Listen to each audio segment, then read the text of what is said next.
pasensya na dun sa mga alam na yung story ko. Bear with me. So, my father, way back 2018, he was diagnosed with COPD, 2012 pa lang po. And he was already suffering from severe COPD AE. Ang ibig sabihin po niyon, acute exacerbation. During the time, 2018, he was bedridden, dying, and he was in oxygen almost 24/7. Yeah. And during that time, I was already in the point na sarado na yung mata ko. Sino yung mga nega? Yung mga super nega. Yung hindi na naniniwala sa food supplement. No, ako siguro yung pinaka-nega way back 2018. Because when the product, Future, was introduced to my brother, sabi ko, naku, huwag ka nang bumili niyan, magsasayang lang tayo ng pera. Do you want to know why? Bakit gano'n na yung reaction ko? Ask me why! Why? Because during that time, ladies and gentlemen, when you are in a desperate situation, lahat susubukan mo, no? Baka sakali. So, umabot kami sa point na yun, tapos na ako sa stage na yan. Sabi ko, tapos na akong magbaldas ng pera dun sa mga walang kwentang food supplement. So, during that time, 2018, hindi na po ako naniniwala sa lahat ng food supplement, especially Future. Because nung nakita ko yung mga taong nakaitim, politik na mga to, mga scammer to. No? Tapos ang ganda-ganda pa ng suot, scammer lang pala.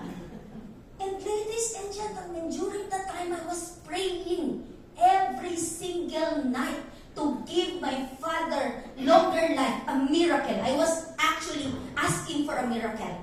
Kasi pag COPD ka na and you are in oxygen, wala ka ng pag-asa, honestly. No? But then during that time, I wasn't ready yet to lose my father. Because, sabi ko nga, no, alam ko ng karamihan,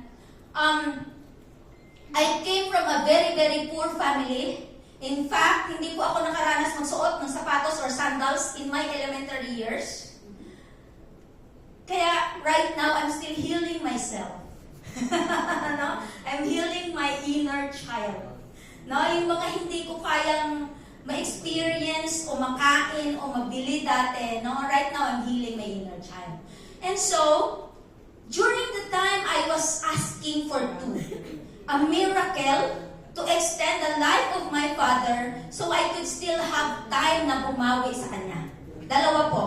And so I asked God, sabi ko, Lord, dagdagan mo, dugtungan mo yung buhay ng papa ko in whatever way it could be. I am asking you a miracle. And so that's why, when the product was introduced to my brother, diba, I was praying day in and day out for a miracle. Tapos nung nag-introduce ng Future, tawag ko scammer. Right?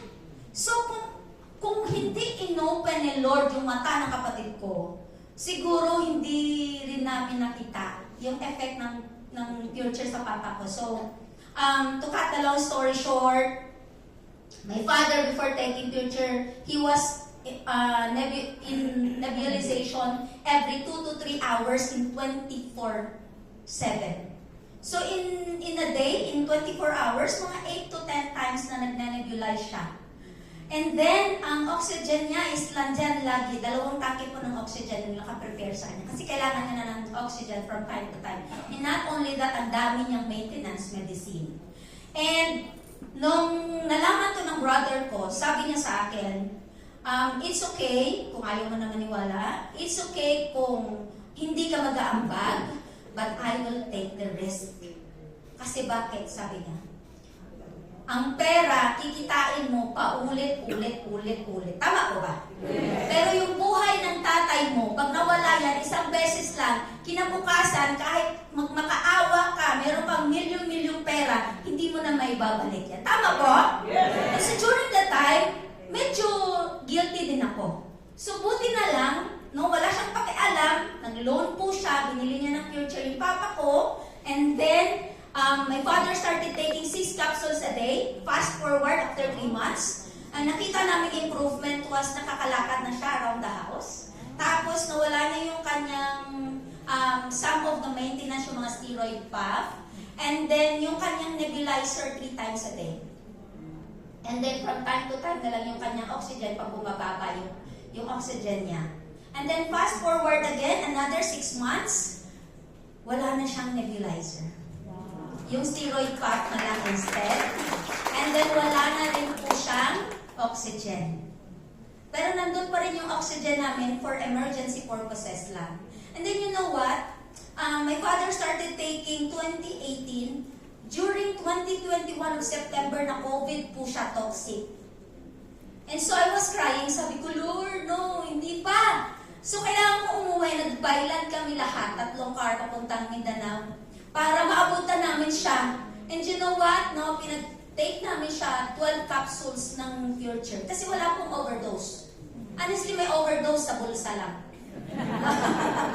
So kung may pambili ka, you can take, no? 12 capsules a day, wala pong overdose. And then, my mom, na siya yung nagbabantay, COVID, confirmed COVID yung papa ko, hindi man lang siya nagka-COVID. No, because that time he was taking 6 or to 9 capsules a day. And then, my father was discharged after 14 days, kasi 14 days naman talaga yung kasama quarantine. Nagulat kami nung paglabas ng result, yung kanyang acute exacerbation na COPD naging early stage. Naging mild case po yung kanyang tawag dito, COPD. Tapos nakita yung kanyang prostate, yung kanyang liver, yung kanyang lungs. Sabi ng doktor, ang babata ng organs. Nung kanya imagine, sabi ko, grabe doctor, you know na 80 na siya before 2018 yung COPD niya. So sabi ng doktor, oh, ano yung pinainom nyo? Doc Future. But you know, yung doctor na yun, alam ko ngayon, nasa Future na rin siya.